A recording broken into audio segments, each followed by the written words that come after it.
Goodwill Podcasting. Your hosts, Stone, Dan, and Connor. Welcome back, everyone, to Goodwill Podcasting. Alongside me, as always, my beautiful co-hosts, Dan and Stone. How's it going?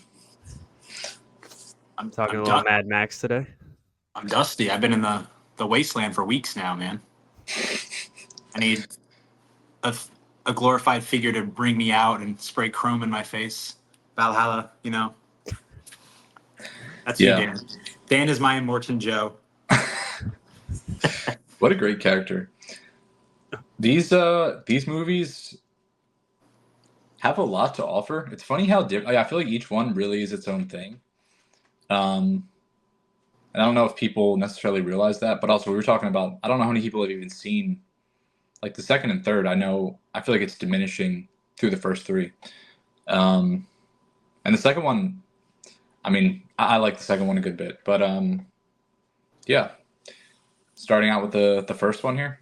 I'll say before we get started, because obviously we were preparing for this episode, what movies had you guys watched before we planned this episode out of this series? I had only seen Fury Road. None of them. I had watched the first two when I was younger. I had never seen Thunderdome. Good old Thunderdome? Ah. Yeah. What about you, Connor? I haven't seen any of them, which I brought up on our TikTok live last night, but I was just on baby leave, waking up at like 5 a.m. because that was the shift I told Taylor I would take so I could watch any movie I wanted. I was just like, oh, these are classics I've never seen before. And then like a week later, we were like, how about Mad Max next week? So it worked out really well. That was lucky. I think I said this in my review of the movie on Letterboxd, but I just think this is I love this post-apocalyptic world, and I think it's super cool, and it spawned so many things that look like it, like the Book of Eli and Fallout, the video game, and The Road with Viggo Mortensen, I believe. Yeah. I just think it's a really unique look, but nobody can do it kind of like George Miller, and he's like the first one to do it, and especially these newer films. I think there's so many places he can go with this and this madness. Like, you can think of the craziest shit you want to, and it works.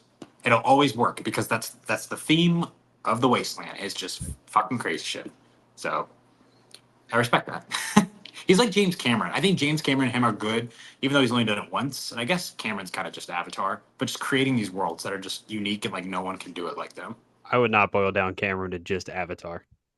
As in worlds. As in, I'm trying to think of something like a franchise he created like George Miller. Terminator.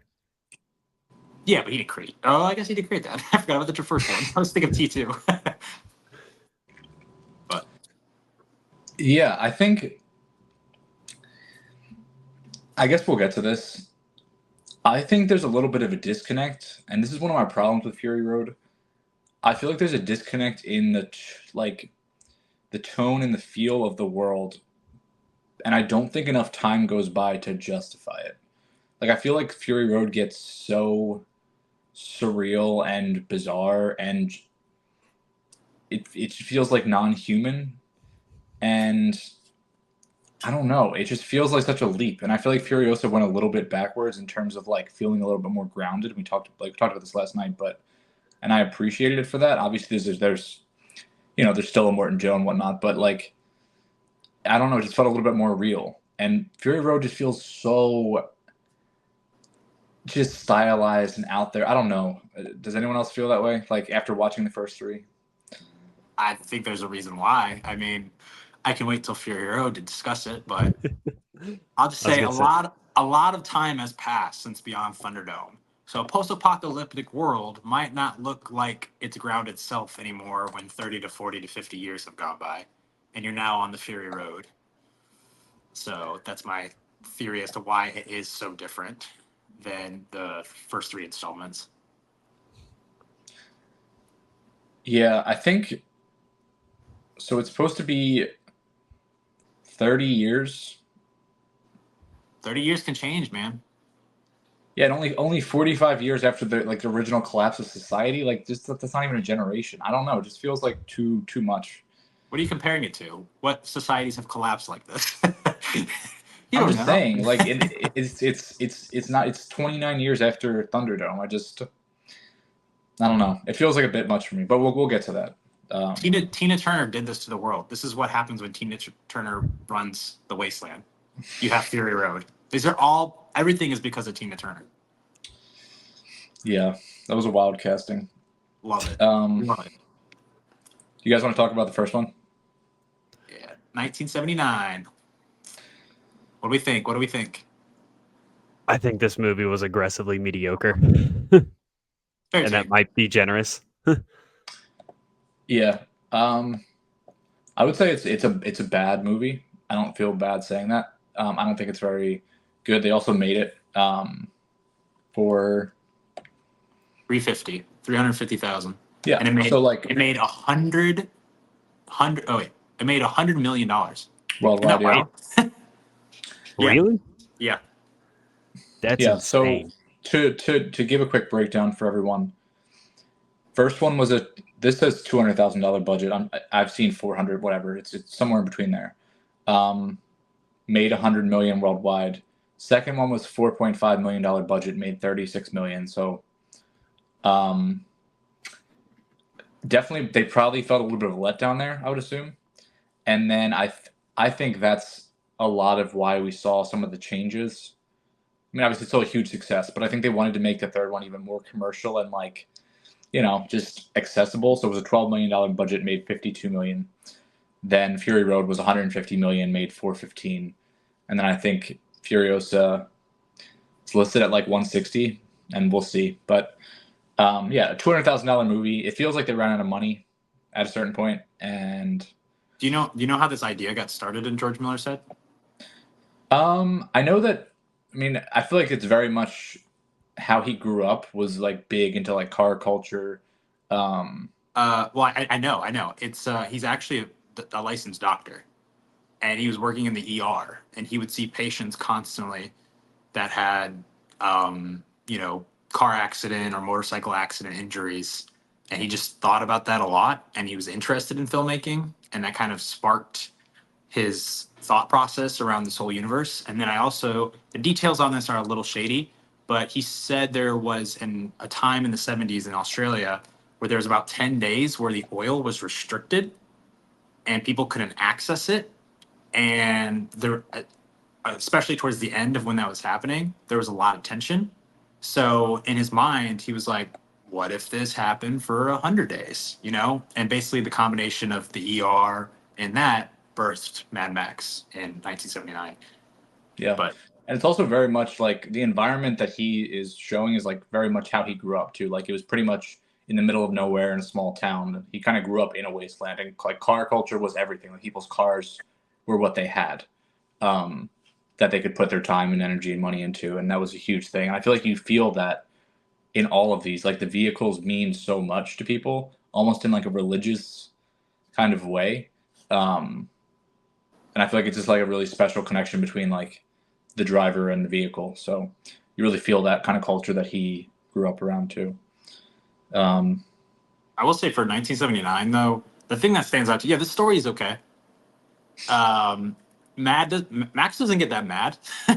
Goose, his like BFF cop buddy, he gets more mad. And I found out actually that Mel Gibson and Steve Bisley, who is Goose, who plays Goose, were actually roommates who auditioned for the film. So that's kind of cool. This was also Mel Gibson's first film as well. Kind of crazy. I know he's not the best person right now, or for a long time, but it's kind of insane that this is your first film that you do. But I still gotta say, the action in this movie still for 79 is pretty chaotic and impressive what they do. It's not safe at all, it feels like, but Yeah, I think tone wise, I think this feels closest to like almost like a slasher. Like it feels a bit like a horror movie at a lot of moments. And it's definitely like really uncomfortable, but it's definitely also the closest to feeling like it's set in our world, obviously, since it's only a couple years in. But yeah, not my favorite thing. I gave this 2 stars. But 2.5. I What think I about you, also Sam? gave it 2. Yeah. I like that. Something that these movies nail though is the names, man. Like even this new one with Dementis, this guy's name being the Toe Cutter, great name for a villain. really memorable, I would say.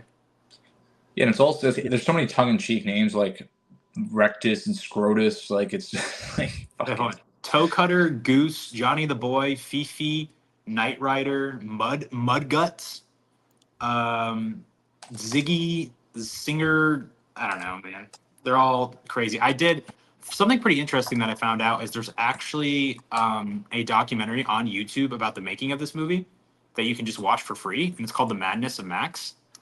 And I guess a lot of it details like the gang and how they really didn't know what they were doing, and they would just kind of come up with their characters' personas, and they would always fuck with Mel Gibson, and Mel Gibson didn't like it, but they would mess around with him a lot, and a lot of the documentary is just all this crew that just came out and did this stuff, and they don't have a. It's crazy because everything was very unorganized. Like they shut down roads that they weren't allowed to. Like they just went out into traffic and stopped everything so they could perform a scene or do a scene. Yeah, they didn't get permits for like any of this Yeah. movie to be shot. Yeah, I think that's super cool that that was done. And a lot of the stunt guys weren't stunt guys as well. It's just random people trying to perform stuff and they could possibly get injured. But you know, that's fine. yeah, and they went into like actual biker gangs and stuff in Australia to get extras, and like a lot of the guys are actually about that are in the movie. But in stuff you're talking about was stunts, like that's very accurate. Like I think Mel Gibson got hurt a couple times, like not seriously, but on the set because it was like not very safe. Nothing about the movie was like it's low budget. They had no permits. They're just fucking doing it. And this was Miller's debut, right? I think yes, because like I said, he was working as a doctor beforehand. Yeah. So I mean, it is really impressive when you think about it, but I'm also still like, I'm gonna grade the movie how, for what it is. So, What's also crazy to me is that it became a franchise and George Miller just kind of relied on everything on number one because it really just felt like a setup movie. Like Stone said, he doesn't get mad till the last like 20 minutes.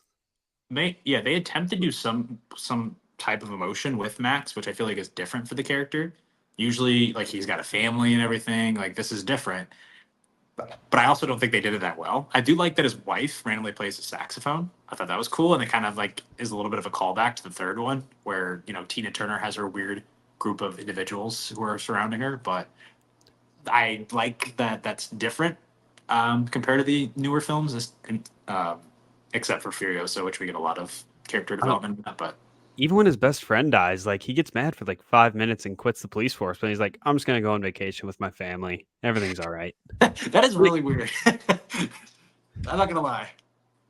I feel like that's a problem in so many movies where, and it's such a simple fix, but they just don't write proper emotional reactions to like, there's never grief written into stories, almost ever.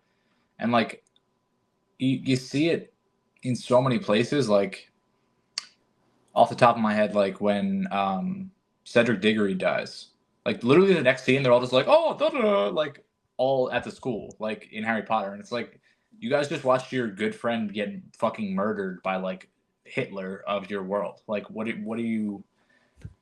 It's that happens in so many stories, and it's just like all you need is like a scene. Like the Lord of the Rings does that very well. Like there's always like proper response to traumatic shit happening. Like, and it doesn't take much. Like I don't.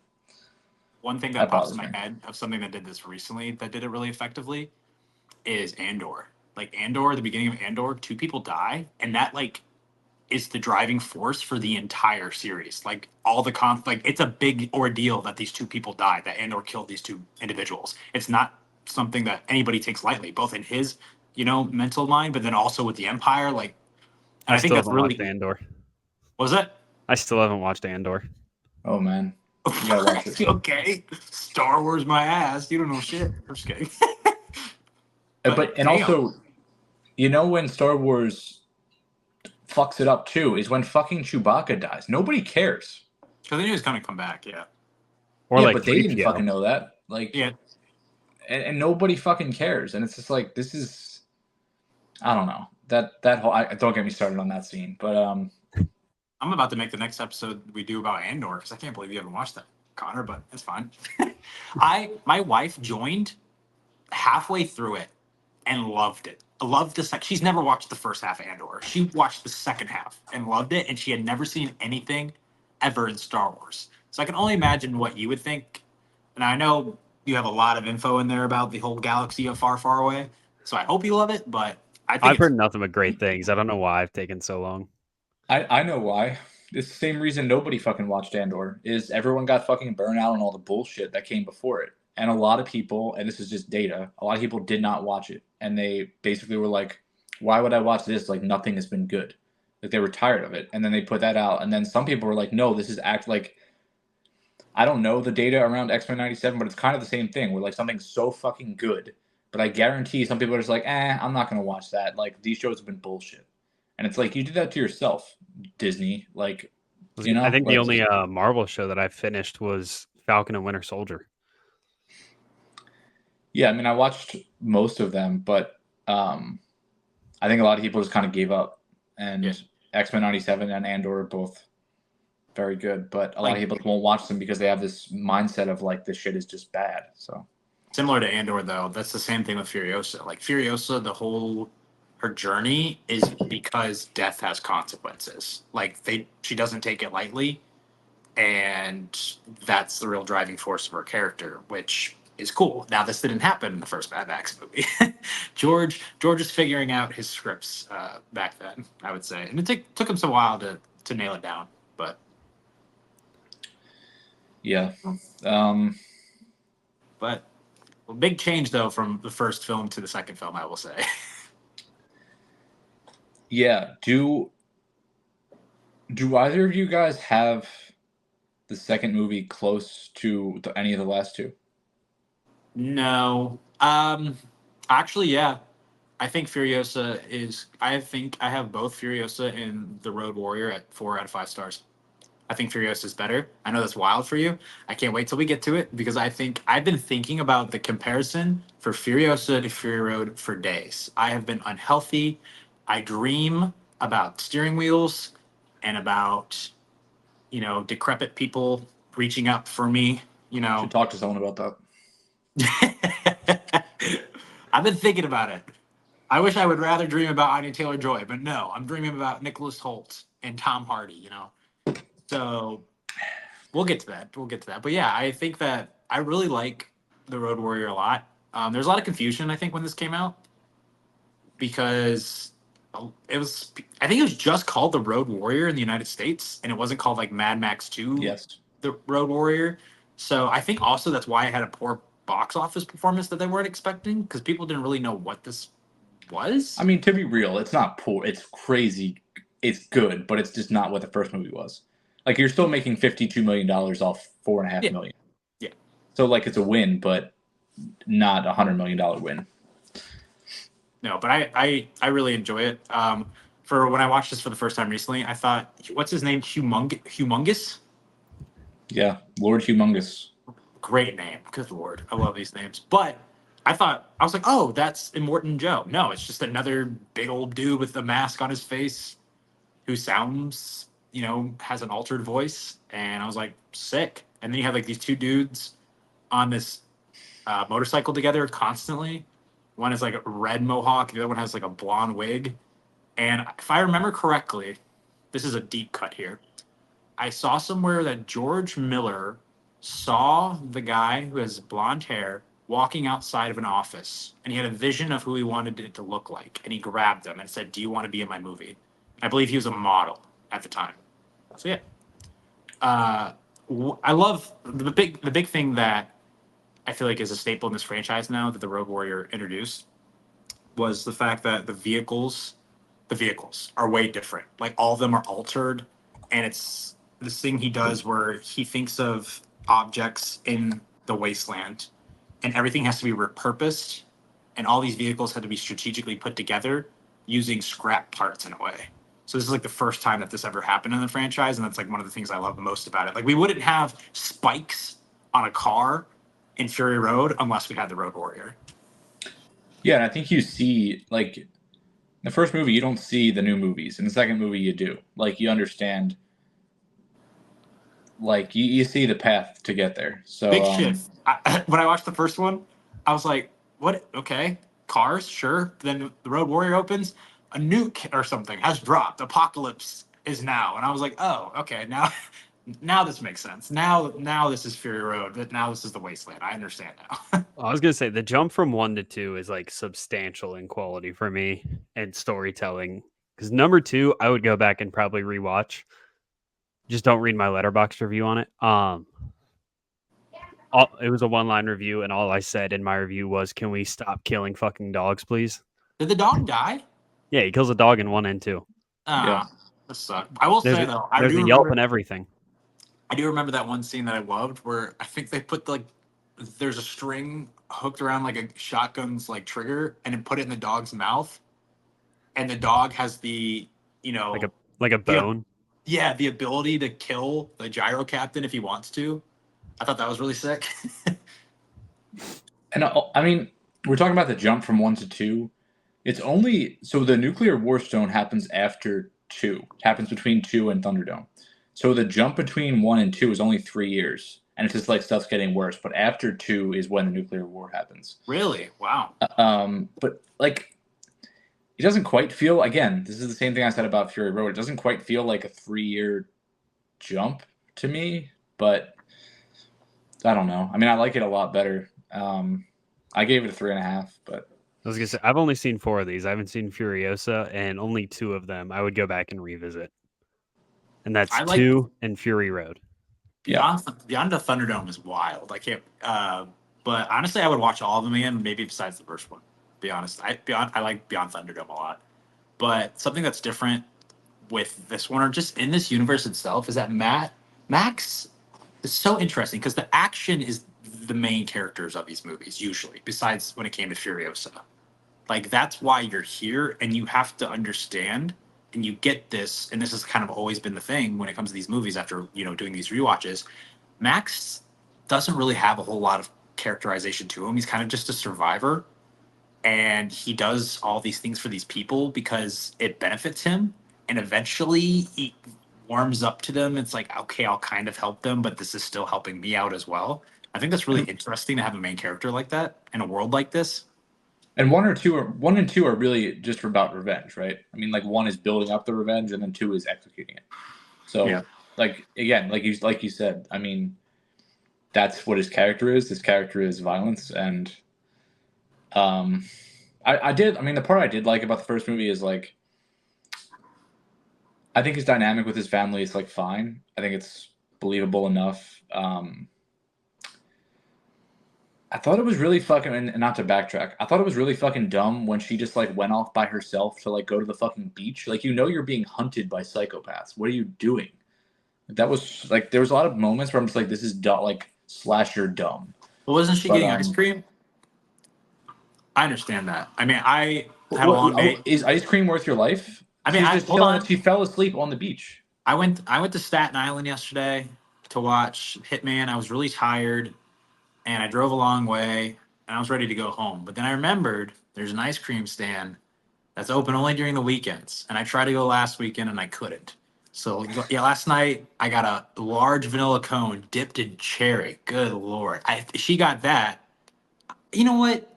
I'll take the risk. I'm not talking about the ice cream. I'm talking about the beach scene. She, like, goes to the beach by herself and then gets, like, jumped. And she falls asleep on the beach. Oh, that's when the dog dies. Oh, yes. Well, that's a bummer. Oh, I do remember the dog dying now. The dog was like hanging in the forest. Like, I do remember that. But she did get ice cream, right? That story wasn't non-applicable. That was at the very beginning when they first meet she goes there to get it, and they're like waiting there, and then she like they're getting their tire fixed. Yeah, some good ice cream. There's no ice cream Mad Max in the world. 2 is good. I have it at 3.5. How did my favorite scene is, how do you guys like the feral kid? Do you think he's annoying? I like him. I think he's very entertaining. Plus, I think that was like the a boomerang. trope of the. I think that was like a trope of the '80s to have like a kid like that, just a random, non-talkative kid that's just spunky in a way. But I like the fact that he had like a metal boomerang, and I didn't think about the fact that it's very Australian to have a boomerang, but to just chuck it and it like lodges into. It's the guy I talked about who was a model, who George Miller grabbed and said, "Would you be in my movie?" That's who he like throws his boomerang and it just gets like lodged in his. It doesn't get lodged in his head. I don't think. I think it comes back and the feral kid grabs it. I was like, "This is No, that was it gets lodged in his head. It's after the guy tries to catch it, and it takes off his fingers. Then it comes back. He throws it again and gets lodged in that dude's head. that might be the best weapon of the Mad Max universe. I got to admit, that's a sick boomerang. 100%. Yeah, But I especially mean, because it's like the most. I mean, it's the weapon of Australia. Like it's also a terrifying weapon. Like if you're able to really use it, like it's terrifying. what came first, that or DC Comics writing about their character that has boomerangs? Captain Boomerang. That's really his name. Captain Yeah. Boomerang. Yeah, I don't He's, even know comics, and I know that. I want to say he was written before this, but I don't know. I'll look it up. The interesting part about this movie is the fact that do you think they trick Max at the end? Do you think he knows that there's not gas in there? I don't Was know. there not? I think because they take the gas in the bus, right? And he will Oh, yeah. sacrifices himself basically and takes this, semi and this tanker and everyone's attacking him and it turns out not to be worth it and there's nothing in there and he did that out of the goodness of his heart. I don't really believe that, to be honest. So I think that's, applies to the fact that the wasteland is kind of like a savage area where, the best of the best survive kind of an ordeal. Yeah. Really quick, Captain Boomerang was written in 1960, Connor. So Okay. yeah, I know it's important information. Yeah. Big I was really- Australian hero.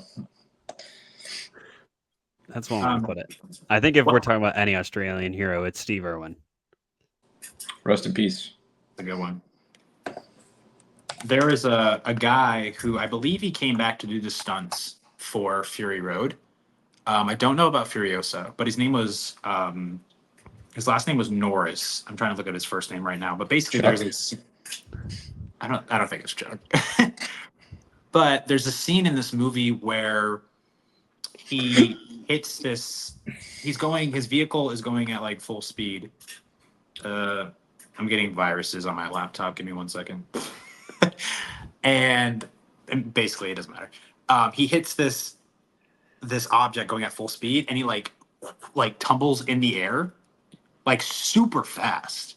And he wasn't supposed to go that quickly.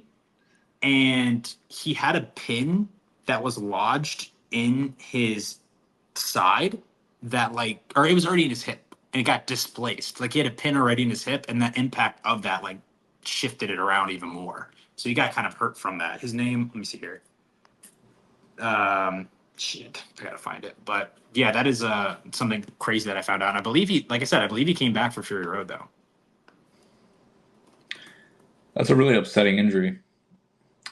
Another really sad thing about the second one is the guy who played Lord Humongous only wore a mask because he had like horrible acne and was like self-conscious about it.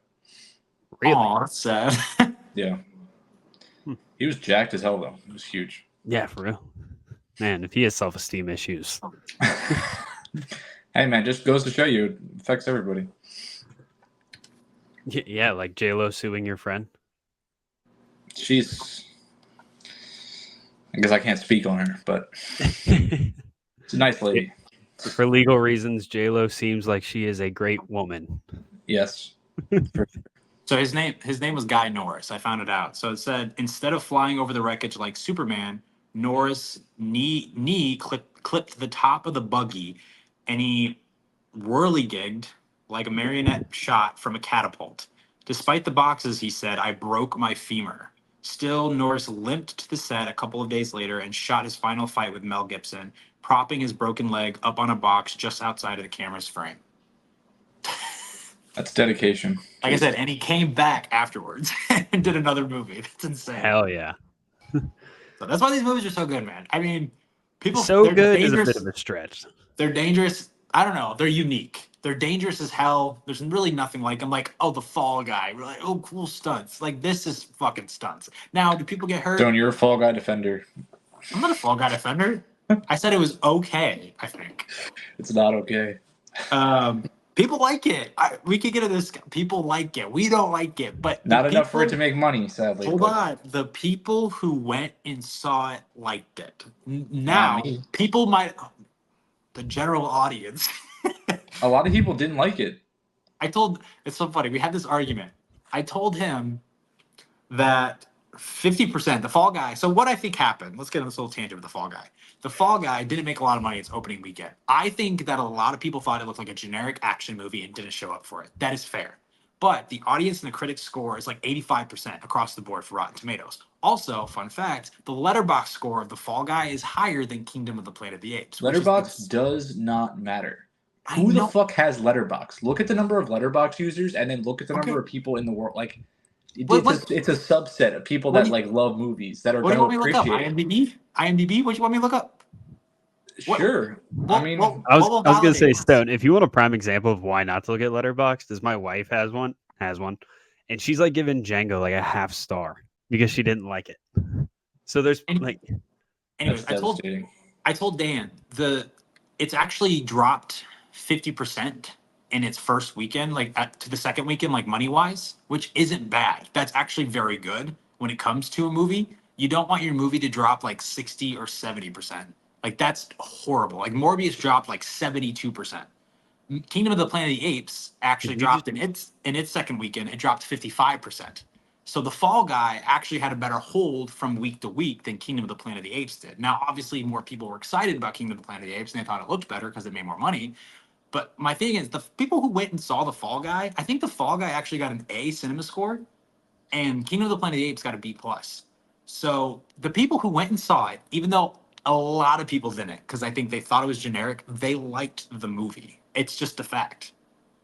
It's just my wife liked it and my best friend liked it. Those are the only people that I know personally in my life, and they 2 out of 3. You know, I've seen a lot of people complain about it though that saw it because I feel like I was very vocal about it, and a lot of people were supporting that same exact sentiment. Like this is just a waste of money. Like there's no reason to not sit at home and watch this on Netflix.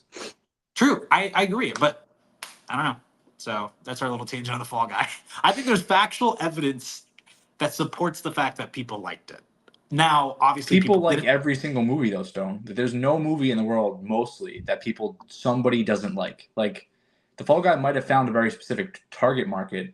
And again, like people that are passionate about like stunt people and want to watch a sanitized version of, well, stunt people are great. Like that's a target market, but that's a small target market. Like, you know what I mean? But the majority, I think there are people who disliked the Fall Guy, but the thing is, the people who liked it outweigh the people who didn't. It's just But a fact. I think they it's a fact. didn't. I think it's a fact. Like Obviously, you're saying that the people that saw it, obviously the people you posted a video, right, discussing that you didn't enjoy it. Obviously, people are going multiple. to okay. Obviously, people are going to comment and be like, "Hell yeah, man, woohoo!" Anybody who did like it is not going to comment on your video. They're just not going to like your video.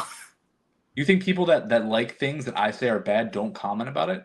If they have common sense about them, if they're not emotionally immature. Yeah, I can tell you as a fact that is not the case.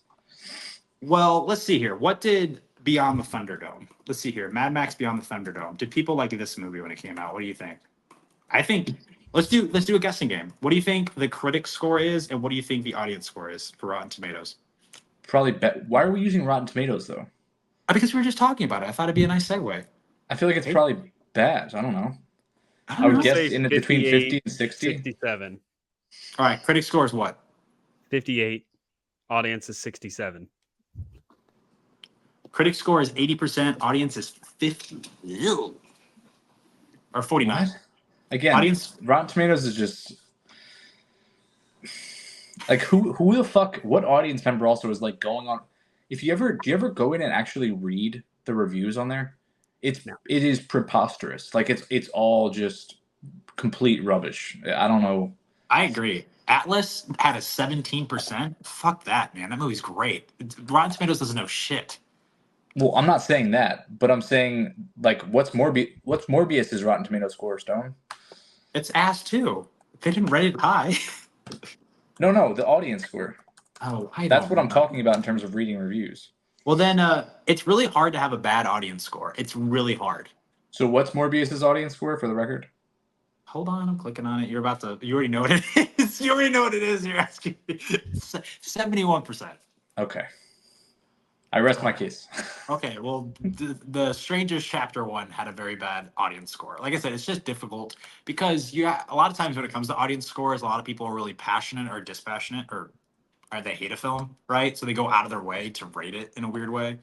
So I feel like it's very hard to have a bad, critics or audience score because that's just people really, really, really, really hating a movie. And I don't think really anybody really hated The Fall Guy except Dan. And Well, I think I saw a lot of other people that really, really didn't like it. But I think Rotten Tomatoes is just like this. It's built around the two sides of the coin, right? It's good or it's bad. And then you have people that, like you just said, are heavily polarized, that are the only people that are probably going to go interact with it. So it's already set up that way. And then you have people that are on wild sides of the fucking spectrum trying to balance each other out. And it's just like a stupid ass fucking website. Like, but do you like cinema scores? I think those are pretty good. I tend to not really care about them. I don't know. Like, I mean, I guess. Connor, do you know what cinema scores are? No, I don't really look up movie scores though. Well, so. I mean, it's always on Twitter, and it is. I think cinema score is kind of cool. So what they do is basically they do polls of people who are like right out of the theater, like random, and they'll ask them like, "Did you like that movie? Did you not like that movie?" And it's like raw evidence, straight up, non-biased, right after they see something. So really good for that is like any A's. It's like horror films are always really polarizing for some reason. I don't know why. Horror films always get like C's, basically. I don't know why, but Furiosa had a B plus, and that's exactly actually what Fury Road had. But then you have Fall Guy, which had an A minus, so a little bit better. I was getting like Arthur the King, the dog movie. I think the people who showed up for that with Mark Wahlberg that was the correct audience that showed up for that movie. So that gave it an A. Godzilla X Kong is an A minus. If is an A. Maybe I don't know. I don't like that movie, but so it's I think it's a very interesting thing that they do. But anyways. So they ask you, would you buy this movie on DVD or Blu-ray? Yes on DVD. No, excuse me. No, yes on DVD, yes on Blu-ray. Would you rent this movie on DVD, etc.? No, yes on DVD, yes on Blu-ray, yes video on demand. Reason for attending this movie: actor in leading role, actor in. Oh shit! It says actor in lead role, actress in lead role, type of movie, like genre, director or subject matter or plot. Sorry, these are vertical. And then you give your gender, your age range, and then A through F. So that's pretty interesting, though. That's cool that they asked those questions. The thing is, people are also dumb. So that's the large issue with this. But yeah. Anyways, do you think Beyond Thunderdome is dumb? I think a lot of people thought it was dumb for half of it. I just don't think it feels like a Mad Max movie. So supposedly this was supposed to be originally a post-apocalyptic Lord of the Flies. And George Miller really liked that idea and channeled it into doing Mad Max Beyond Thunderdome. And you can really see that. He also sadly lost like a really good friend of his who was a producing partner on the first two films. His name was, let me think here. So because of that reason, I think he hired on another director. And that's why this is the only Mad Max film that has two directors attached to it. And there's a rumor that went around that Miller directed the action scenes and the other director directed the more Peter Pan-ish type scenes. But that's been debunked. But I can see it. It's George Ogilvy is the director they hired on. But I'm still trying to figure out his producing partner that passed away real quick. His name was Brian Kennedy. He was killed in a helicopter crash while they were scouting locations for Thunderdome. Why does anyone go in helicopters ever? They just kill people all the time. Like, they're just so unsafe. It's insane. Blows my mind. Very fitting for the Mad Max universe, though, to have a producer die not trying to be funny, but for real, to die in a helicopter crash while scouting Yeah. locations for it. You know, Yeah, it's a dangerous place, dangerous world. Was the guy in the like plane in Beyond the Thunderdome the same as the guy in the plane from number two? I'm glad you mentioned this. I was hoping to bring this up. They are not the same character. What happened was, I think this one is no, called the no, the first one's the gyro captain. This character, let me look it up real quick. His name is Jedediah the pilot. So we have two pilots.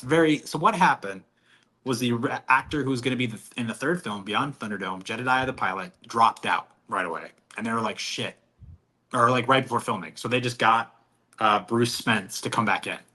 Very confusing. I don't know why they couldn't just So it be the was the same. same person No, or it's like not the same actor. person. It is another pilot.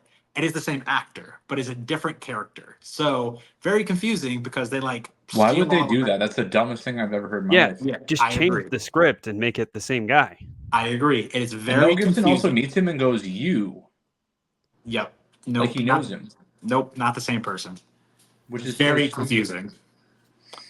And I was really hoping at the beginning of this film that you see him, obviously, because he takes all of Max's stuff. I thought that was the last we were going to see of him. I was like, okay, that was confusing, but at least it's over. But then he's a big part of the end. And I was like, oh, man, this is just confusing for anybody. And it's a very interesting decision.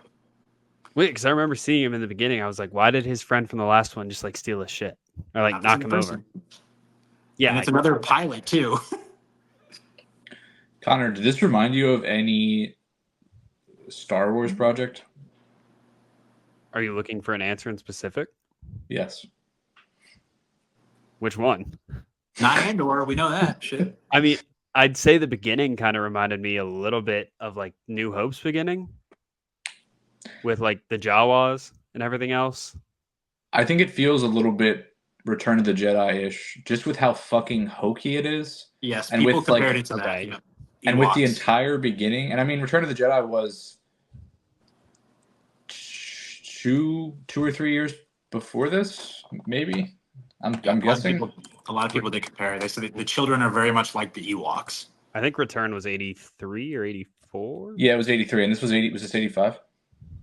Yeah, 85. Yep. You Okay, can yeah. feel it too. This is dead set in the middle of the 80s with all the hairspray going on, man. But it's And the also Tina it Turner is songs. it is very Hook, but terrible. But Hook was like 6 years later. But yeah, it is very 80s. I just not my favorite era of music, pop culture, anything. So I'm just kind of like, I don't know. I just didn't love this very much, but I thought the ending was really cool. The ending was a lot of fun, but there is no story, and it's just I don't know. I like Tina Turner in it, but it just feels so disconnected from the rest of the tone of the other four movies. There's not that like uncomfortability and like violence. This is not the same level of those things. I don't really get it. I also thought it was a strange like decision to make the guy and like the big huge guy in the helmet like mentally challenged. I thought that was a strange decision. That And like the turn there of like we made that pair Master and Blaster. yeah, Master Blaster, we made them like sympathetic. I was like, these people have been awful clearly. Like what I didn't quite get that. I don't know. One thing I liked is that Master is like this grunt in Barter Town and all the pig shit, right? And that's your first introduction to him. You're like, wow, this guy's really part of the wasteland. But as the movie progresses, at the end, he's like in a three-piece suit. I thought it was really funny. I don't know why he's dressed so well at the end of this Looking movie. like one of the fucking goblins from fucking Harry Potter. Like, Yeah, I don't all know fancy. why, but I thought that the transition, not of his character development, but just of the clothing, was fascinating. I was like, somebody who's in a shirt and tie in the wasteland just doesn't look like they belong, but I'm You look down. like a different character, honestly. You know, that would be fitting for this universe. It's not the same person, even though it's the same actor. I thought the Thunderdome thing though was sick. It's kind of goofy. Here's the thing: is I think this is the third film, and they're really trying to make it commercial in a way and less violent. and more. I think it was PG-13 as well, and not rated R. Um, so that's why there's kids. That's why there's less violence. That's why there's Tina Turner songs. Like they were really trying to make this different, and it didn't work, and it doesn't really fit this universe at all. And the Cirque du Soleil bungee jumping is kind of goofy, but I kind of liked it at the same time. I don't know. I I hated mean, I might that. be with you. Like it was entertaining, but also the scene went on for far too long. Dan hated it. I don't know if you heard him or not. I did. I I just did wanted think to it see went on them. too long. I just wanted to see them fight, not bungee jumping around each other. I It's don't like, know. come here, I'll get you. I don't know. I'm gonna I get you. also think this movie just missed an insane opportunity to bring back Boomerang Kid from number 2 and just have him be with one of like that tribe of kids there at the end. That would have been cool. I would have liked that. Yeah, like they missed a great opportunity for that. And then like they could have gotten rid of the like, oh, you're the savior pilot, like whole arc. Well, that's the thing about these movies that I think hurts them, but also is good for them, is the fact that Furiosa is a little bit different, but all of them are just supposed to be folk tales.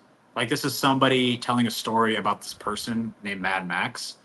So that's why none of the stories and the people in them really connect. It's just supposed to be this person, Max, in the wasteland, and these are people that he's come into contact with because he's a lone wolf kind of a thing. So them being the same characters in every single film kind of makes sense when you come at it from that perspective. But I Yeah, but agree. also, But I just don't know if that would have happened because that's the thing is each story is supposed to be its own thing, and then it's just another tale kind of a thing. yeah, but then he's this lone wolf that every time he's like, oh, I'm on my own, but I'll help out this new group that I found. Well, he didn't help. He didn't. He doesn't help them out. He's trying to always benefit himself. His shit was stolen, and they're like, "Do this, and you can have your shit back." And he's like, "Fine, I'll do it." And that's exactly what happens with the second movie.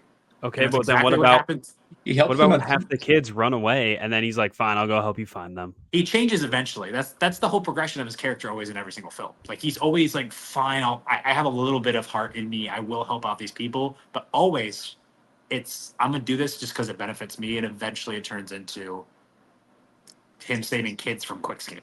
Yeah, and I mean it's the same exact thing in Fury Road, right? And I think it's really stupid to just and lazy to repeat the same arc over and over again. This is the whole problem. Again, I'll talk about Star Wars. This is why the Solo movie is fucking stupid. Because you already saw him have the exact same arc. And then you watch a prequel where he does the same arc, and then he ends the movie as a different person. Then we go to A New Hope, and he's where he started at the beginning of Soul. Like, it's like it never happened.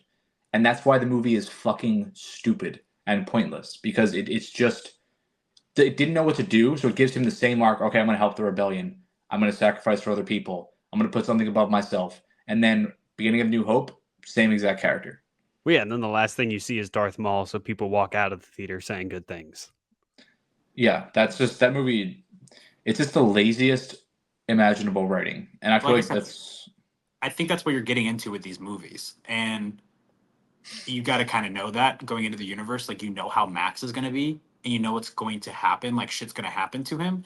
But the interesting part is what happens around him, the other characters, because no matter what, he's kind of going to be the same character, and he doesn't really change, and that's just he does help out people, but he's going to be on his own at the end, and that's just the legend. That's this icon of this world. But that's why I think Fury Road's so good because more than any of these other previous installments, even more than Furiosa, I think you see the most character development not from the lead characters in Furiosa and Fury Road, and then also Nicholas Holt's character. I think that's what sets you know the Fury Road different than the third films. There's no really characters in those first three films at all that you get attached to that have really interesting character development. Nothing. But the fourth film, that's where it differs from me. And Max is the same, and I'm okay with that because I know that's exactly how he's going to be. But I just you think have it these. sets a certain like ceiling on the movies where like it's just there's nothing really surprising happening. But that's the thing. That's what surprised me was the fact that okay, is it going to be another Mad Max story? And we're not going to get anything from anybody else, and all the shit action's going to happen. No, there's Furiosa.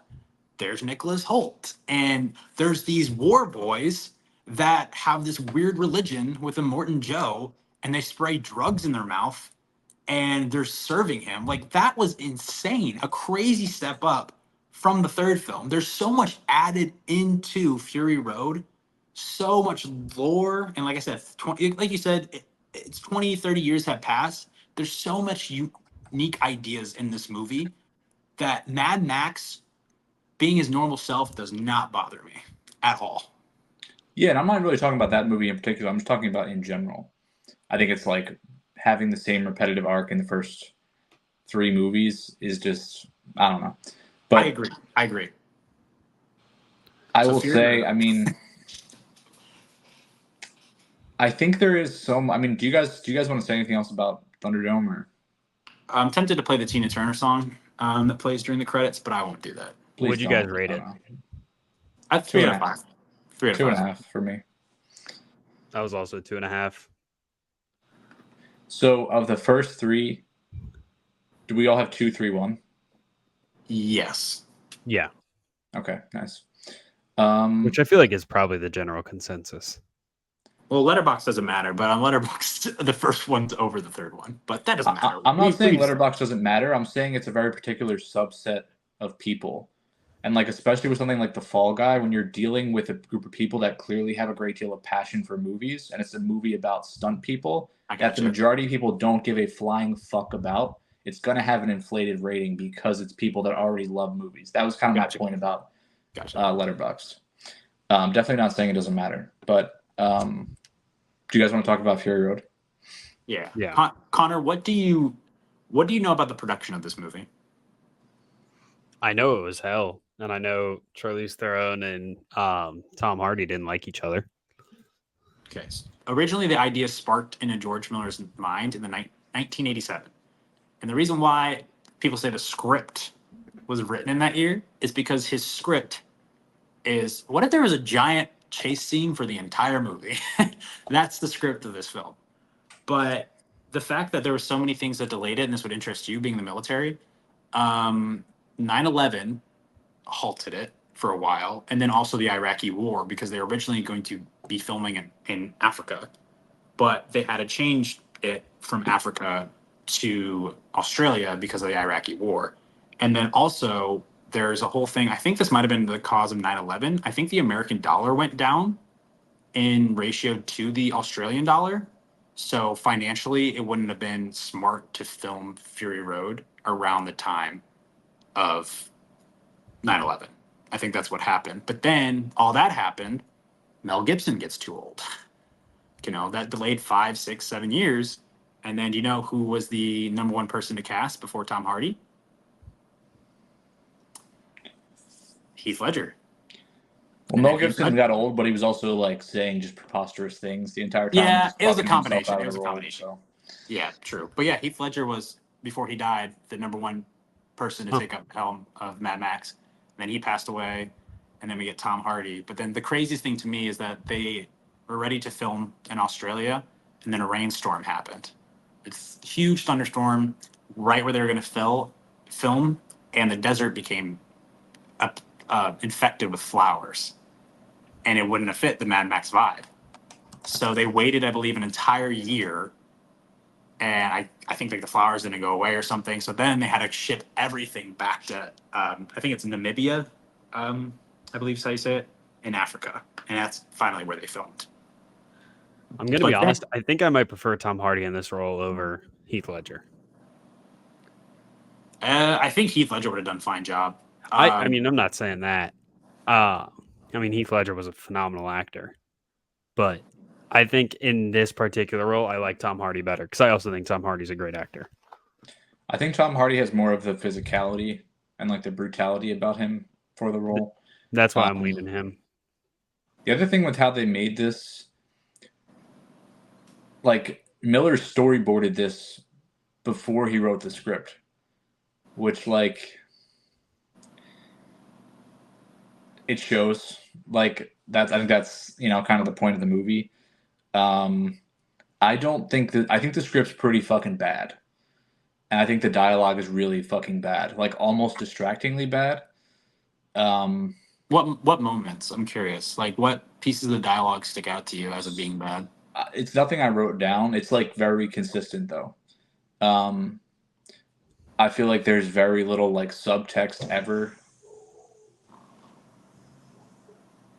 Sorry, a truck just tried to go down the like alley street thing in front of me, and I think just popped a tire. I just heard it. Well, I think I heard it too. I heard the air coming out. Speaking of Mad Max, but that sucks. Oh my god. Dan actually planted spikes out there for this segue. Yeah. Yeah. But anyway, yeah, I just think it's very, very. Everything is so on the nose and just. I mean, again, it's not the point of the movie, but people always say this is just action. The movie isn't actually just action. There's about 40 minutes in the back half where almost nothing happens, and it's a lot of just like it's to me it's kind of a slog in that part. It's like when they're going through like the marshy kind of area where they get bogged down. The whole movie just grinds to a halt. Um, and it's fine. It still looks great, but it's not nonstop action by any means. And then it picks back up for about like a 25-minute action sequence at the very end. But yeah, I think the dialogue is really, really, really. It just clearly wasn't a focus at all. I think it's really bad. I think it's distracting, and I think it's one of the things that pulls the movie down. And I think Furiosa was much better, and I think that's one of the things that like sticks with me. But obviously, like I said, the imagery was done before any of that was even thought about, so it makes sense. Connor, what did you think about it? You watched it last night for the first time, correct? I actually finished it this morning. I went to bed Mhm. after we got off live. But no, I enjoyed it a lot, but it might also be one of the more overhyped movies on like social media because everything I've ever heard about this movie is it's like a masterclass in filmmaking. It's like a perfect movie, 10 out of 10. It was good. It was a lot of fun. It's one of the more beautiful movies I have seen. But I'm kind of with Dan. The script was like kind of lackluster. And here's my big question. When they're in that marshy area and there's like crows, are those supposed to be crows or are those supposed to be like people walking on sticks? Those are people walking on sticks, for Okay. sure. Well, because the old ladies, when they like get to where like Furiosa is from, they make the comment about the crows. I think they just call them crows. Okay. Yeah. Good. But I like that there's just random shit like that. That's kind of cool and inventive, and it's just not really explained to you. It's just something, a piece of the world. Yeah. Um, but I will say, when it comes to Fury Road, a cool little bit of information. There are some scenes. There is a little bit more of character development in this way than the previous three installments when it comes to Max, and you see this a little bit in Furiosa, but it's more of the circumstances that have actually happened in the film. You get flashbacks of Max, and he sees children, and he sees people, and people that he didn't help in a way. And that's actually a reference to the comic books that George Miller came out with after Fury Road was released. There's a story about Max going to a town. I can't remember what town exactly. And he tries to help a young girl and her mother. And there's a gang there, and they chase him. And I believe he's unsuccessful in saving them. And then you go right into Fury Road. So that's who he is picturing in his mind, the people that he failed. And I think that's also something that we don't see in the other three installments, is the fact that Max didn't help people, and it's really haunting him. So now he's changing his mentality about, I just want to get out of here and save my skin. And in a way, when he changes his mentality, his visions help him. And he's able to avoid getting, shot, getting stabbed, because he's giving in to being a better person. And that's something that we've never seen before when it comes to Max. So I thought that was very fascinating when we see images like that. And so, to be clear, and reading about this, I want to make sure I understand this correctly. Those comic books you're talking about, that served as a reboot, correct? Like So this is like restarting the continuity. Like this is starting. It's not the same. I think my understanding of it, it's not the same. like this is a new Max. This is a new. It's not supposed to be Mel Gibson's character. It's just a reboot, and it starts So with that comic and then goes through to where we are now, which I guess makes it make a little bit more sense stylistically, etc. so Well, what I've heard is that, sorry for interrupting, Connor. are you good? George Miller has denied this, but 99% of the evidence is pointing towards this. This Max is the feral kid from Road Warrior. That's who people think he is, and he adopted the name Max after meeting Max. That's Also, actually what I was about to say because I did yes, some research on this. That's what a lot of people think, but then also Stone made me think of this one, saying like these are all folklore. Like maybe Max just isn't a real person, and just in both these generations or whatever, there has been this guy that kind of stood out, and he just gets labeled as Mad Max because they have the mannerism. They have similar mannerisms. see, I like that. That's cool. Well, he at the end he calls himself Max. At the very end of the movie, he says his name's Max to, I think, Furiosa. Right when she's about to die, and he He releases the does, she had a but pneumothorax. Yeah, I think that's because he met Max before. then But could it also be he's just stuck in this desolate wasteland, and like you kind of lose your identity after so many years, and then like you have this aura around you. what's a big sign as well that this is not Mel Gibson is the fact that there's older people in the world. When she goes to the green place, there are very elderly people there who were there when the world went to shit, right? And that's about the age that Max would be. Now, 30 years have passed, as Dan pointed out. That would be perfect for the feral kid. Like that Max that we've seen before would have been a lot older, would have been kind of more elderly like those other individuals, but he's actually pretty young. So that's another clue to hint towards the fact that this is the feral kid and not Mel Gibson's character. Yeah, well, I like that theory. I think that's really cool. Like I said, I think it's cool. I don't know why Miller denies it for some reason. Like I said, I think you're right. These are just supposed to be a legend that people have come into contact with, and he's just titled as Max. But I think that's more impactful that someone witnessed Max back then and has adopted his same mannerisms of surviving, but also helping people because they've seen him do it before.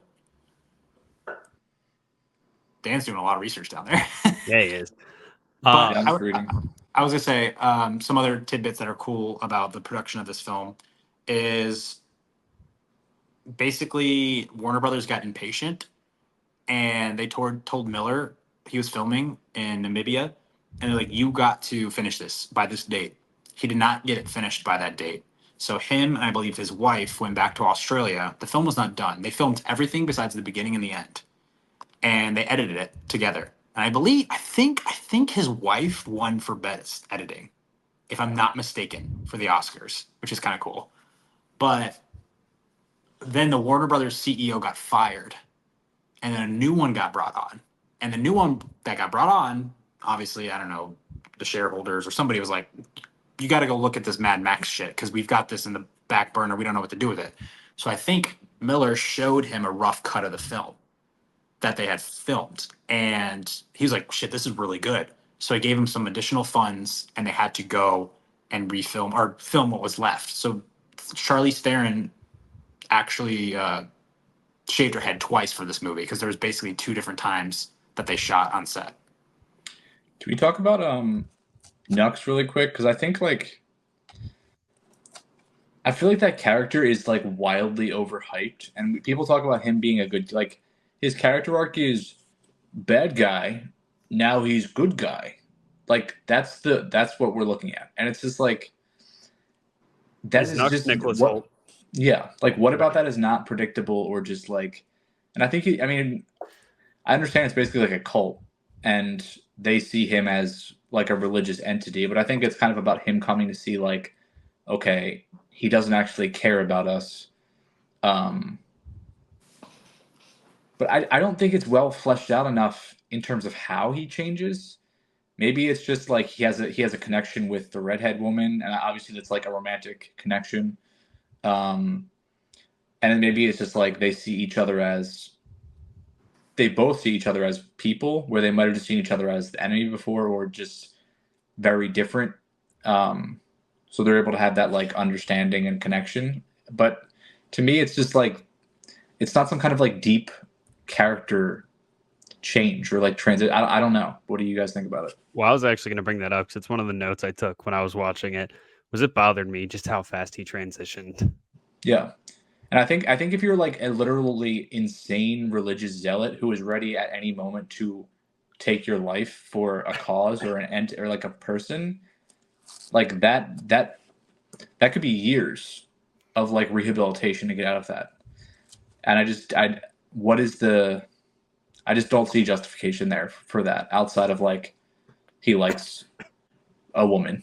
Like I think it's the fact that he's not surrounded by the war boys anymore. He's It's a combination of both talking to another individual who is in a way also under the foot of Immortan Joe, and she's able to understand, and she's been there and she understands why he believes the way he believes. And she like it is a huge connection there, but the fact that he's also able to finally think for himself and he's not surrounded by that society anymore, and he's out there with all these people who are just trying to survive, and he sees like a you know perhaps a chance at a normal life.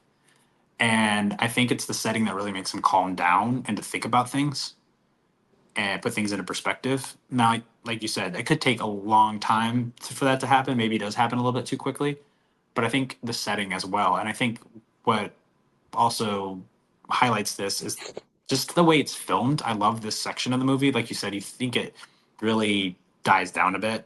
And that's your opinion. I respect that. But I like how it's shot and filmed. And they repeat that in Furiosa, where there's blue everywhere, but there's like these lights on the people's faces. It's very, very beautiful for a very gross world of the wasteland. I thought his these colors that he has brought to the franchise, both in this film and Furiosa, are something.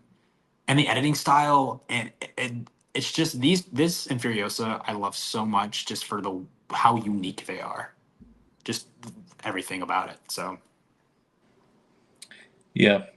I think I just struggle to get behind believing that character or like believing because like there's no like hesitation. It's like they're fully brainwashed, and I just think like also I don't even think he would have a concept of like a normal life. Like where is he getting a concept of a normal life from? There is no normal life for any of them, even if they were to survive. Like I think if anything, I think the most believable thing would be he thinks that Morton Joe's going to kill him, so he just wants to live, and I think that survival is like tends to be one of the strongest motivators in this universe. So I could get that more than anything else. I just can't.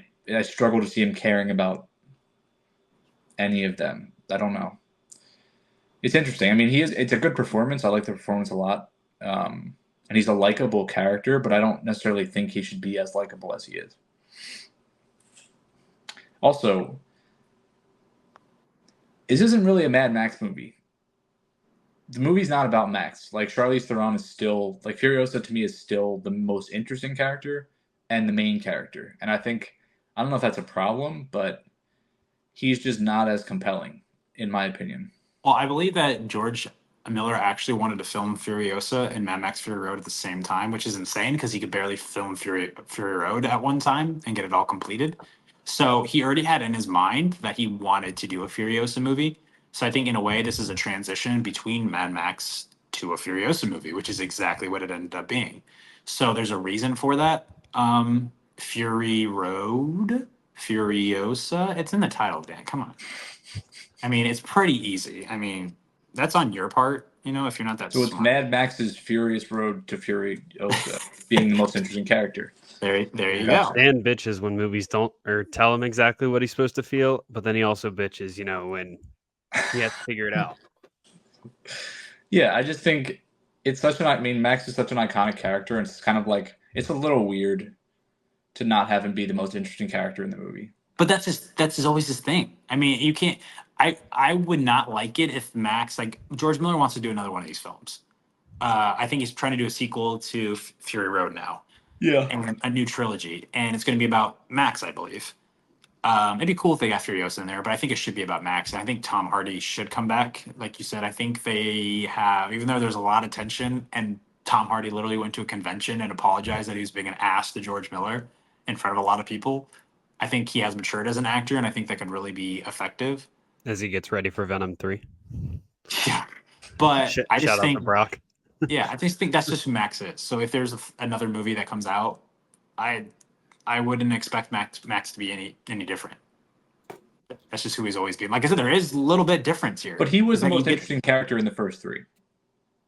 yes, and I think that's just how poorly written everyone was and how inexperienced George Miller was as a filmmaker. Because you got to think that a lot of time passed between Thunderdome and Fury Road. So I think, and he made Babe, he made the legendary Happy Feet. You know, he filmed a Twilight Zone in the Twilight Zone movie. He was also part of that project as well. So I think he just improved as a director, which is insane to, as we're talking about this franchise, to see the leap from 3 to 4. And then 4 to 5. Yeah, I agree. But another thing that I just thought about with the fact that, like I said, I just love there's so many weird ideas. Is that I think it was in the Road Warrior where they had people strapped to the front of cars. I was like, That's in oh, that's every single movie. every. In some fashion, there's someone on the front of a car. I noticed. I literally made a note about this in every single movie, and I Okay. think it's a fun like nod, and I think it's like very much indicative of what the world is like. Like you're just at someone else's mercy, like at the mercy of their willingness to like commit violence. You're completely exposed to the elements and how awful it is, and like you're just going 1,000 miles an hour. And I feel like there's no better visual of what living in that world is like than being strapped to the fucking front of some kind of insane vehicle in vehicular warfare in the desert. Like I think that's kind of a funny. I like that they gave it more purpose though in this, with like the whole like these war boys are sick, like they're dying, which is why they worship Immortan Joe, is they have no other purpose in life. Yeah. They don't search for anything else because of that reason. And maybe that's also why Nicholas Holt, like he saw maybe a life with that woman in a way. Like they don't have any future, so there's no reason to try to think for yourself, kind of a thing. But anyways, the fact that he's a what they call him a blood bag, and that's why they're strapped to the car, and he needs it just so he can, stay alive, and he can like steal Tom Hardy's blood. I thought that was a really cool idea, and also something that's missing in Fury Road. I would say is I think that the action scene that's insane that it's not part of the war rig where he is handcuffed and he's trying to get the gun and there's water and Nicholas Holt's there knocked out. That lasts for like 10 minutes. It's just like a scuffle between Furiosa and Mad Max, and then Nicholas Holt gets in there and the pregnant women get in there and the wives. It's a really entertaining scene of nothing on vehicles. It's a very It's good action one scene. of the best scenes in the movie. Yes, it's very cool. And that's all because of the whole, like just having the element of having Nicholas Holt handcuffed to Tom Hardy is genius. It's such a unique idea for a fun action scene. Did you guys know? And maybe everyone knows this, and I'm an idiot. Toe Cutter Yes. Yes. is Immortan Joe. Yes. Same actor. What? Hmm. Yeah, I did not know that. that's Yep. pretty cool. He's passed away though, so obviously the new person is in Furiosa. Morton Joe is a little bit younger too, which factors into the timeline well. But that's just talking about Morton Joe. Look, I love how he looks. It's so cool. Like Chris Hemsworth is a better villain, but I wish his look was more memorable in a way. Wait, is Chris Hemsworth a Morton Joe? No. Chris Oh, Hemsworth, okay. Dementis. Okay. But I'm just saying, Chris Hemsworth's a more memorable character than a Morton Joe. But I wish his look was. He has a cape. He has this chariot of motorcycles, which is cool. I saw that they actually did that in Australia for like these fairs and stuff, and that's where George Miller got the idea from, and also Ben Hur as well.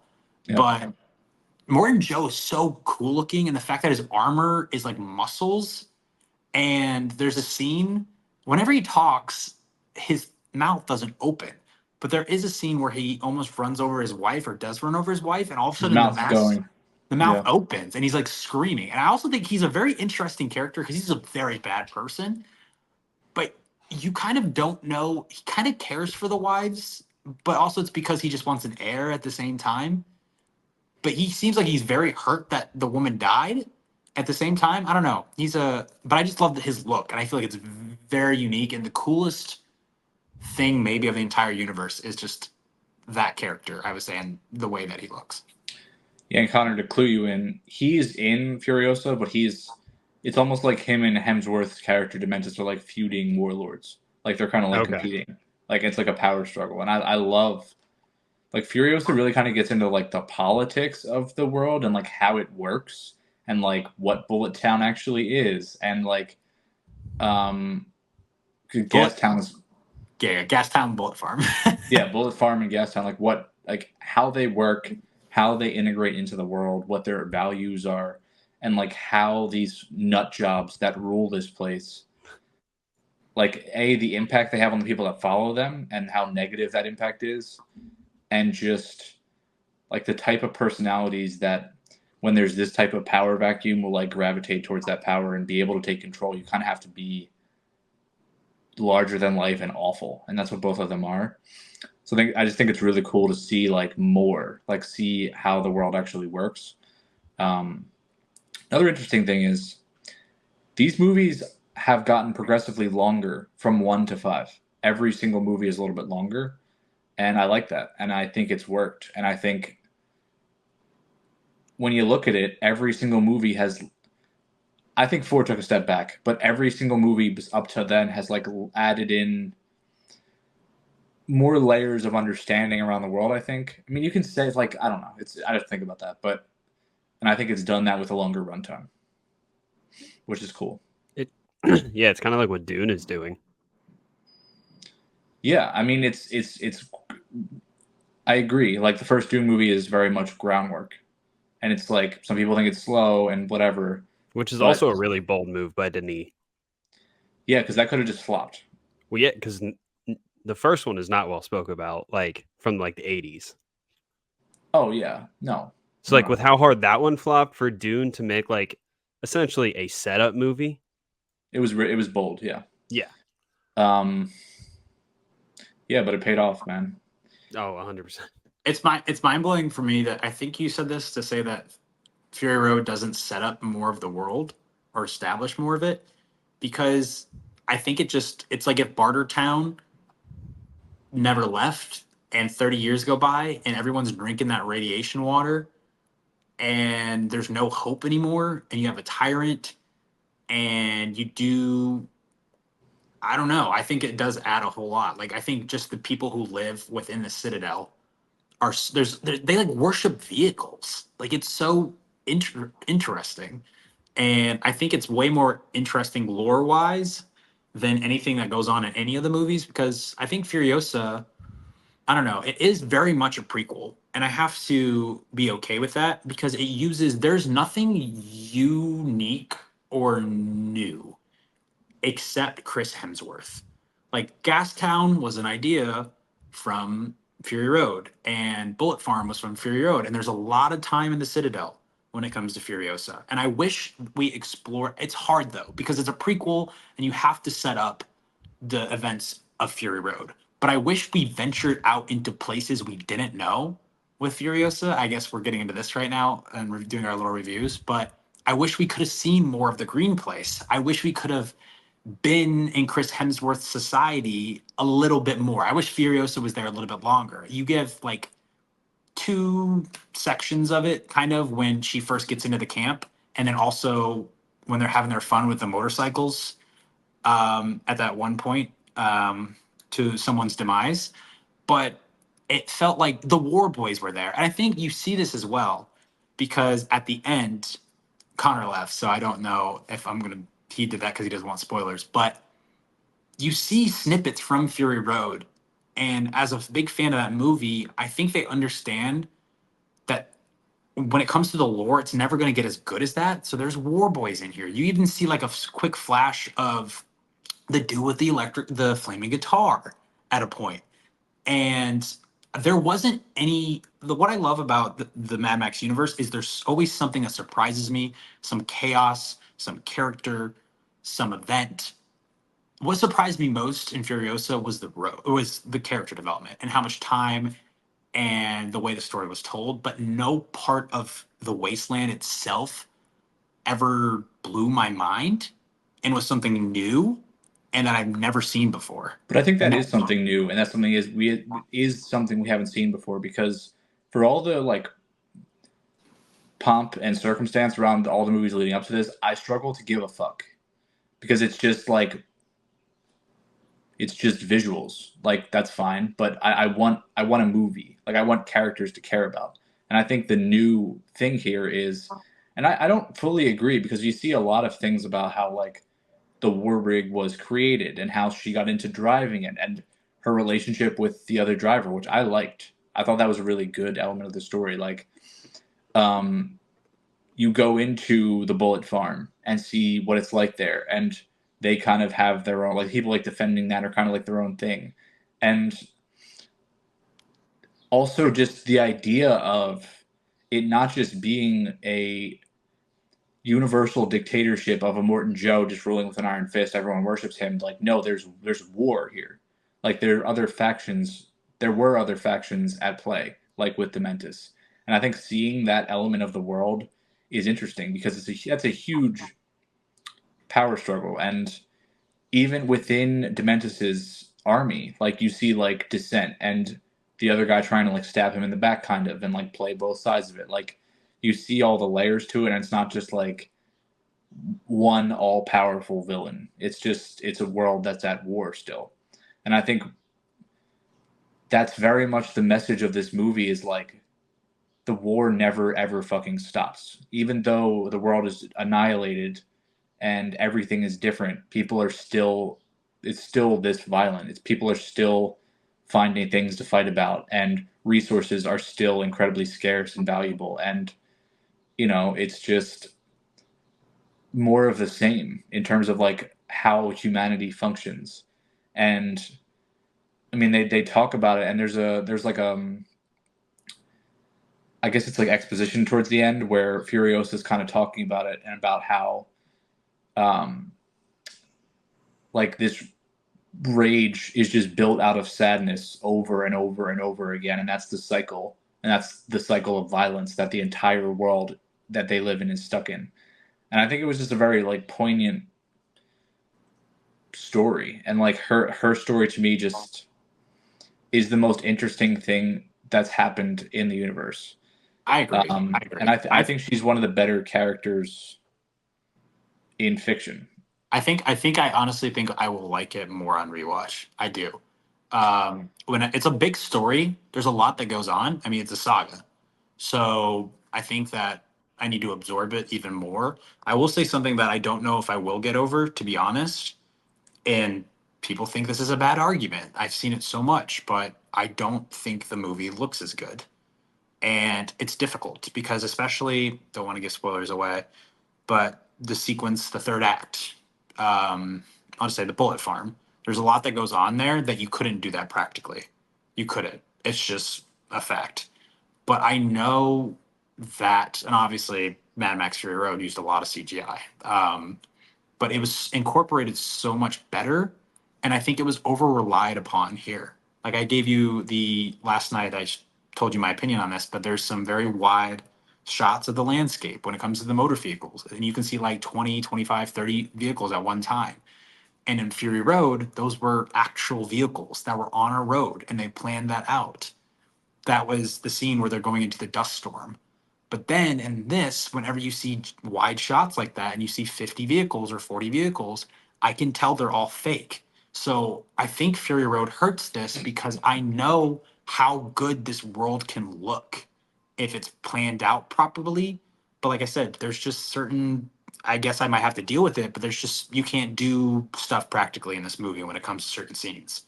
But that's just, it's hard to compare the two when it comes to the way it looks for me. Just because if it's insane for me to think about the fact that Fury Road didn't exist, Furiosa would be absolutely incredible. Absolutely incredible. The way it looks, the visuals, the action, everything. But I can't help, especially in this area when it comes to cinematography. And like I said when I put out my review, there's a different cinematography here. So I don't know if maybe this guy wasn't as capable of planning shots where they didn't have to over rely on CGI. I don't know. But I that's a think big thing that changed. I don't think I think that Fury Road looks as like I think you see plenty of CGI in Fury. Like I think it looks very digitally altered. I think it's kind of the feel of the universe, and I feel like Furiosa is also like it's a bit hokier. It's a bit more in the tone of the original movies, like I talked about before. I think, despite being very dark at points. And I think like some of that almost works for me, but I also just like I think I see it as a trade-off. And like I said, moving forward, like the first theater watch of Mad Max Fury Road was awesome. But I'm not doing that again. I'm watching it on my TV, and I just if I can have a movie that looks a little bit worse, but I feel like is telling a story that's 5 times better, that's at the end of the day, that's just your and I's personal Yeah, preference differing. I Where agree. you might be more focused on like the imagery, and I might be more focused on like the characters, and that's movies. Like And we that's just have fine. different. Yeah. Yeah, exactly. I think it's a very good debate. I don't think there's a right or wrong answer. I think if you like Furiosa, I totally get it, and I think I totally get people liking Fury Road too. And I think Yeah, that's really cool. I think that's really cool that George Miller was able to accomplish that, even though nobody's fucking watching this movie this weekend because it's making shit money at the box office. But it's fine. Garfield, I think, is confirmed to make more money this weekend than Furiosa. yeah. I mean, it's frustrating, and I think. I mean, we talked about it before. I think there's a certain element of the population that is like, this is a man's franchise. Like, I'm not watching some social justice warrior female lead, like all that shit.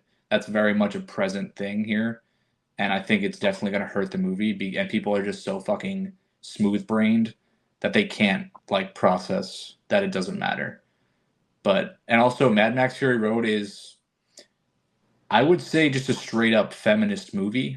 Like feminism is the pervasive message of the movie, so you're very dumb if you then decide you don't want to watch Furiosa because there's a woman in the lead, but I agree. people are stupid, so. Connor, are you okay with seeing a woman in the lead? Absolutely. I'll say you should watch Furiosa then. I know you have the baby. To all of our listeners, whenever we talk about newer films, a lot of the times for a long time, Connor's not going to be able to talk about it with us just because he has More more. important things going on. Yes, but whenever it does come out on VOD in 3 days, you should you should rent it as soon as possible. And everyone who's listening should go check out Furiosa if they haven't. I do think it's marvelous what George Miller is able to come up with, especially at his age, 79, and he looks really good for 79. I Yeah, got there's one thing. There's some aerial stuff in this movie, Stone, that was like new, like the like gliders and like all that yeah, shit. The parachute. I was like, damn, I fucking love this. Like that was so cool to me. that was cool. They did add more. I did like that. I did like that. I Yeah, agree. I like that section a lot. Good But movie. yeah, like you said, I mean, I can't see, regardless of what you prefer, most people won't have more than like a half-star preference one way or another. I don't think. Um, yeah, so I agree. Good I movie. loved it. Great universe. Even with the female lead. Yes, despite that pesky woman in the lead there, I was able to work around it. And I also, this is a hot take, I like Anya Taylor-Joy's performance better than Charlize Theron. I think the writing just helps that too. I mean, you get more connected with the character in general, but I also agree. I think she is better. Do you feel that she only has 30 lines of dialogue? Like, is that like super noticeable? Well, I'd say the thing is the fact that I think is very impressive and a bold choice is the fact that Anya Taylor-Joy is not in this movie for an hour, and that's insane. Really? And yeah, oh yeah, sorry. But the young actor is good, like very Yeah, good. because you really get to watch. She spends a lot of time with Chris Hemsworth, and you get a lot. So I mean, 30 lines makes sense when you're not in the movie that much, to be honest. But But it just the fact that her impact with not being in that hour is phenomenal. And I don't know if they digitally like deep faked, but I couldn't tell in the transition points between the two if it was Anya Taylor Joy or the other actress, the young actress. So I thought that was Lila pretty Brown. impressive too. Yeah, but do you feel it? No, because there's so much going on with Furiosa that she doesn't have time to speak. Or it very much fits her character and what has happened to her and the reason why she doesn't, vocalize anything. But I mean, I think that's perfect because with what she's been through, like she's not gonna like bullshit. Like she talks when there's something to say, and that's it. Because like she's an observer. she has one singular mission in her mind for her whole life, and that's it. And she's just trying to get there, and she has no attachment to anyone but one character sort of in the movie. Like, so If only people in today's society could learn that trait. yeah. Just stop talking when there's nothing to say. Yes. That would be great. But alas. There's the Wasteland. I hope that we actually get Mad Max the Wasteland. Hopefully George has got one more of these in him because they're one of a kind of movies. Hopefully he gets the money. Oh yeah, that's one more thing too. I don't know. Maybe if it's his last film, they'll give him one, but it's all about money these days. We'll see. Yeah. So how would you guys rank the 5 movies? Fury Road, Furiosa, Road Warrior, Thunderdome, and old Maddie Max. Yeah. You think Fury Road's better than the Road Warrior, right? Yeah. Yeah, Okay. it's like a better Yeah, version of the hesitated. same. It's like a better version of the same shit. I mean, Okay, I'll take it. yeah, no, Furiosa, Fury Road, and then 2, 3, 1. Excuse me, not 3, 2, 3, 1. Yeah, you have to text us when you finally watch Furiosa coming. Oh well. I mean, I hope I you like like it better. Like I said, it is very story driven, and I do get Dan's point how it can look better. It'll always look good on your TV because it's not all about the visuals, even though the visuals are still there. yeah.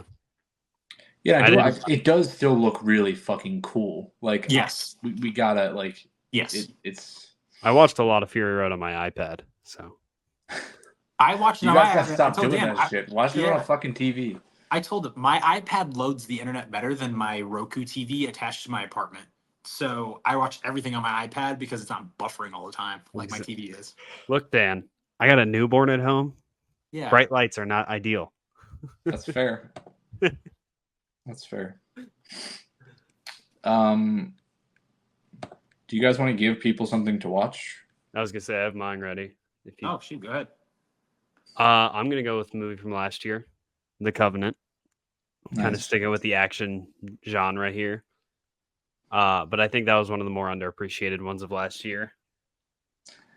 That movie starts out so slowly, and the back half of it is so fucking good.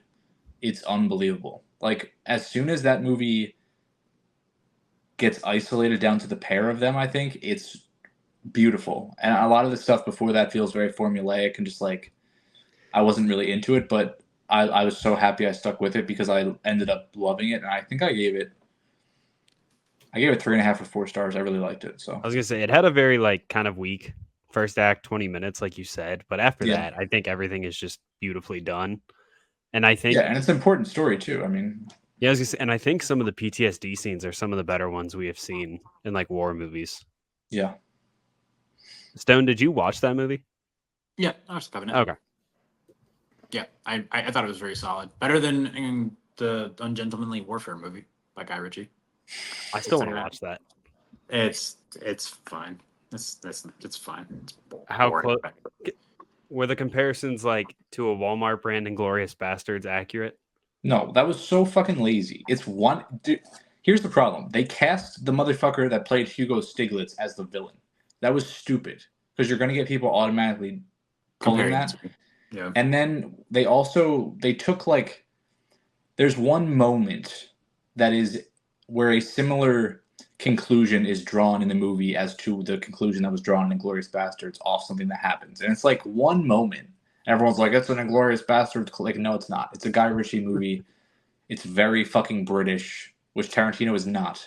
It's a very different movie. Like, Yeah.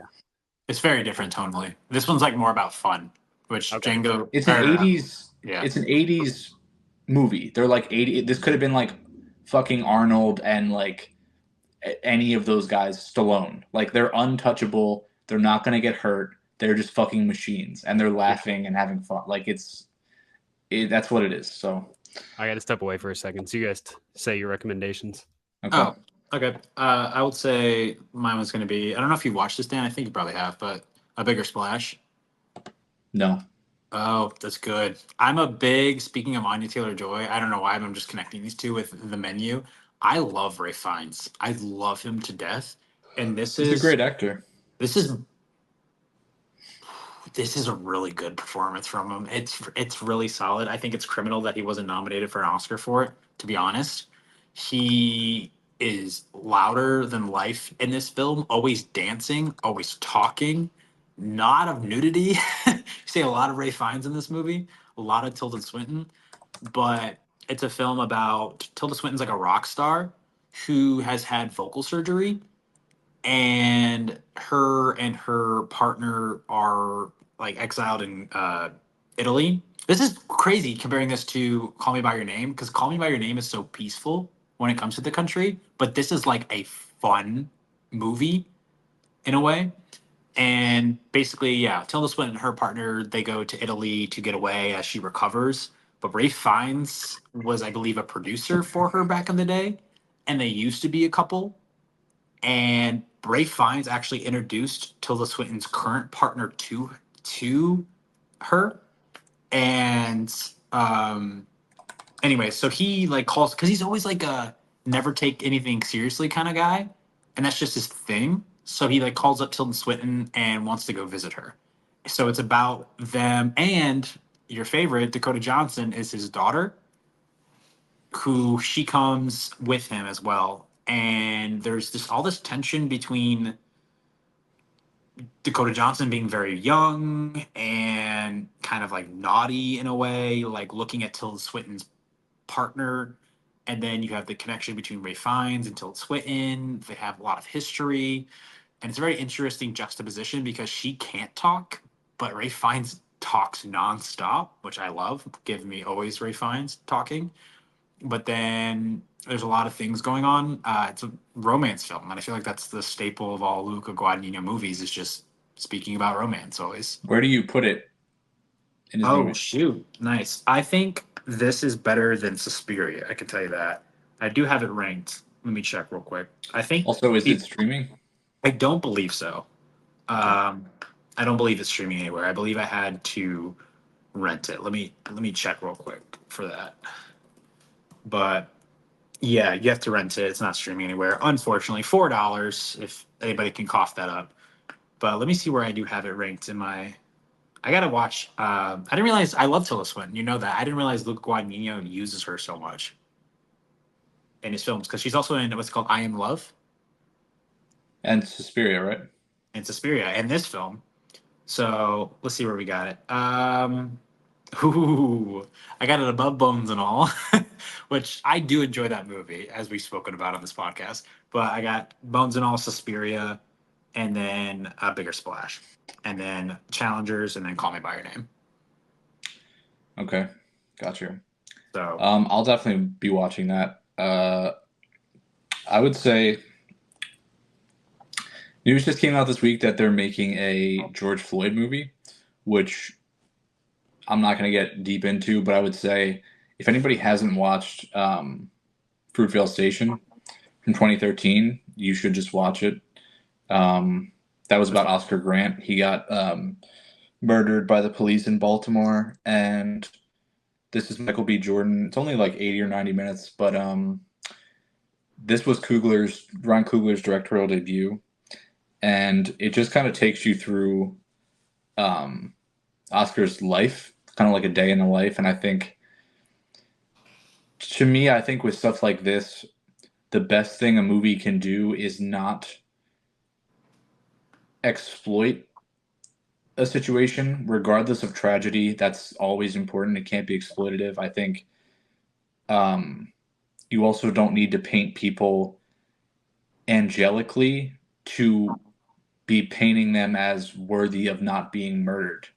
I think there's sometimes a difficulty in these discussions where, like, and you see it about George Floyd, people will be like, oh, well, he was a criminal. Like, we live in America where people are not executed on the street for being a drug addict or a criminal as violent as you are. Like, that, we live in America. That's the point. So it's very just humanizing. I think the best thing any movie can do is humanize someone and get anyone, regardless of their walk of life, to look at someone and say, oh, that's just me. Or it's just, we're all people. And I think that's what Fruitvale Station does really well. And the actual tragedy of the movie is not the primary focus. It's just about a guy living his life day to day. And I think it's a really powerful movie. So I would say that's my pick.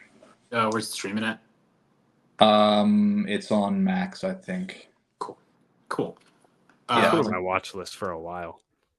It's good. It's very sad, but it's worthwhile, and it's Kevin Durant too plays the cop that killed Oscar sick. Grant. So I love Sick. Kevin Durant. not Kevin Durant. No, Yeah. he would not fit in the role. But That made me just you pairing those two people up. I'm pumped for the vampire movie. It's gonna be an Yes. IMAX. Like I think nobody's gonna watch that because nobody watches any movies in the theater anymore. But I can't wait. is that this No, I this think year? it's next year. Yeah. I think it's like a New Orleans thing too, like Jump a on voodoo that. like kind of situation. I was gonna say what movie did I just watched in New Orleans, but it was Hitman. Hitman, by the way, guys, I recommend Hitman in 2 weeks on Netflix. By the way, very good movie. Or go see it in the theater now. It's It not. It's comes hard out- to.